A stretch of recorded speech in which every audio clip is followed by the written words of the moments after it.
দিল্লিতে বাংলা ভাষায় কথা বলায় এক বাঙালিকে হেনস্থা করা হয় বলে অভিযোগ করেছিলেন মুখ্যমন্ত্রী মমতা বন্দ্যোপাধ্যায়। আর তার সেই অভিযোগ এবার খারিজ করে দিল দিল্লি পুলিশ।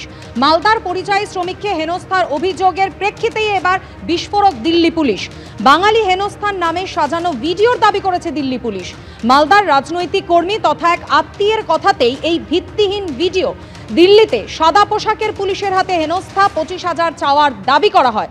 রাজনৈতিক কর্মী এক আত্মীয়ের কথাতেই তৈরি করা হয় ওই ভিত্তিহীন ভিডিও। তারপর সেই ওই রাজনৈতিক কর্মীকে ভিডিও শেয়ার করে এবং তারপরেই সেই ভিডিও ভাইরাল হয়।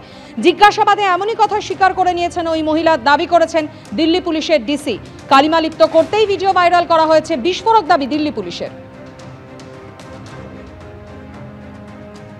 पूरा वीडियो है, ये बेसलेस है, फैब्रिकेटेड है, इसमें कोई भी सच्चाई नहीं है।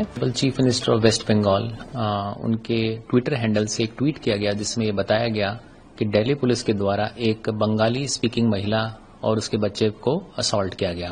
इंटेरोगेशन करी तो इन्होंने बताया कि इनके कोई रिलेटिव हैं जो मालदा डिस्ट्रिक्ट वेस्ट बंगाल में रहते हैं और एक पॉलिटिकल वर्कर है। ये उन्होंने अपने अंकल को वहां पर भेज दिया और वहां पर इन्होंने लोकल मीडिया में इसको सर्कुलेट करके इसको वायरल कर दिया। বিদ্যাসাগরের প্রয়াণ দিবসে ফের বাঙালি অস্মিতায় শান মুখ্যমন্ত্রী মমতা বন্দ্যোপাধ্যায়। যারা বাংলা এবং বাঙালিকে আক্রমণ করছে তারাই বিদ্যাসাগরের মূর্তি ভেঙেছিল। ওরা বিদ্যাসাগর কলেজে মূর্তি ভেঙেছিল, আমরা সেই মূর্তি পুনঃস্থাপন করেছি। দেশ জুড়ে বাংলা ভাষা এবং বাঙালির উপর আক্রমণ করছে বিজেপি।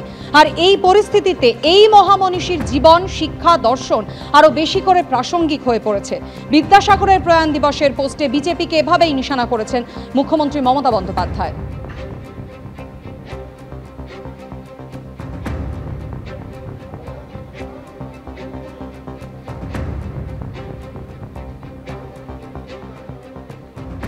এই মুহূর্তে আমরা টেলিফোনে যোগাযোগ করে নিয়েছি বিজেপি নেতা রাহুল সিনহার সঙ্গে। রাহুল বাবু, বিদ্যাসাগরের প্রয়াণ দিবসে মুখ্যমন্ত্রী মমতা বন্দ্যোপাধ্যায় তিনি পোস্টে লিখছেন যারা বাংলা এবং বাঙালিকে আক্রমণ করছে তারাই বিদ্যাসাগরের মূর্তি ভেঙেছিল এবং দেশ জুড়ে যেভাবে বাংলা এবং বাঙালিদের উপর আক্রমণ চালাচ্ছে বিজেপি, সেই পরিস্থিতিতে বিদ্যাসাগরের মতো মহামনীষীর জীবন, শিক্ষা, দর্শন আরো বেশি করে প্রাসঙ্গিক হয়ে পড়ছে।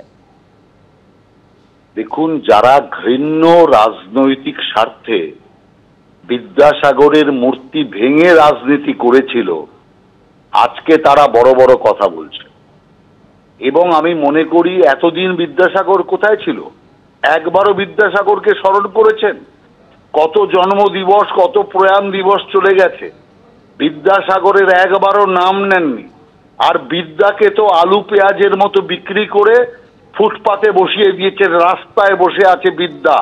অতএব সেই কারণে আমরা পরিষ্কার বলতে চাই, যারা দরকার মতো বিদ্যাসাগরের শরণাপন্ন হন আর দরকার যখন চলে যায় তখন বিদ্যাসাগরের মূর্তি ভাঙেন, এই জাতীয় যারা রাজনীতি করে তারাই এইভাবে আজকে বাংলা বাংলা করে চিৎকার করে বাঙালির সম্মানকে তো ধুলোয় মিটিয়েছে। এখন যেটুকু বাকি আছে সেটুকুকে সর্বনাশ করতে চাইছে। আমরা সেটাকে করতে দেব না।